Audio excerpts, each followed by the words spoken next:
ప్రభుత్వ హోదాల్లో మహేందర్ రెడ్డి గారు పనిచేయడం జరిగింది.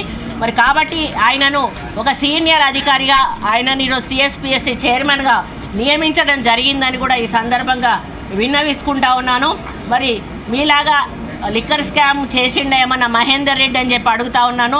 లేకపోతే టీఎస్పీఎస్సీ పేపర్లు లీక్ చేసిండా, లేకపోతే ఒకటే రూమ్లో అందరినీ మీకు అనుకూలంగా ఉన్న వాళ్ళని కూర్చోబెట్టి టీఎస్పీఎస్సీ మరి ఎగ్జామ్స్ రాయించి ఉద్యోగాలు ఏమన్నా ఇప్పించిండా మహేందర్ రెడ్డి అని చెప్పి ఇప్పుడు ఈ సభ నుంచి, ఈ వేదిక నుంచి కవితను నేను ప్రశ్నిస్తూ ఉన్నాను.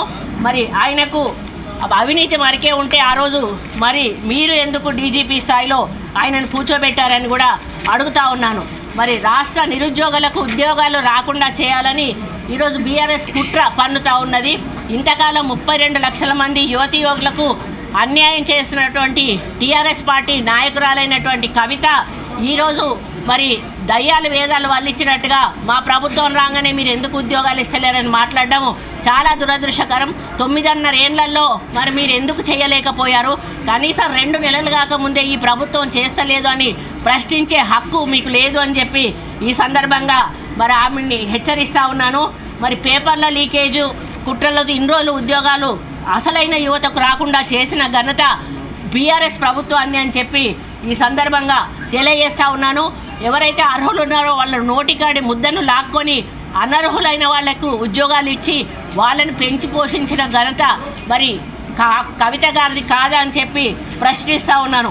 మరి కాంగ్రెస్ ప్రభుత్వం ఎక్కడైతే ఉద్యోగాలు ఇస్తామని చెప్పి నిలబెట్టుకుంటారో మాట అనేటువంటి భయంతో ముందే ఆరోపణలు చేస్తూ ఉన్నారు. ఒక పక్క మొన్ననే 7,000 మంది నర్సులను కూడా నియమించాము.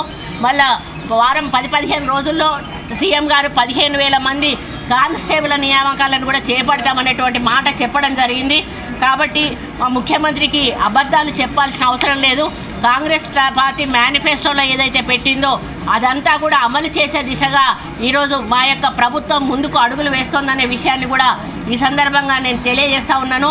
మరి 2 సార్లు సింగరేణిలో భారీ మెజారిటీతో గెలిపిస్తే మరి సింగరేణిని విధ్వంసం చేసింది ఎవరు? సింగరేణి ఫండ్స్ అన్నీ కూడా తరలించకపోయింది ఎవరు అని చెప్తా ఉన్నాను.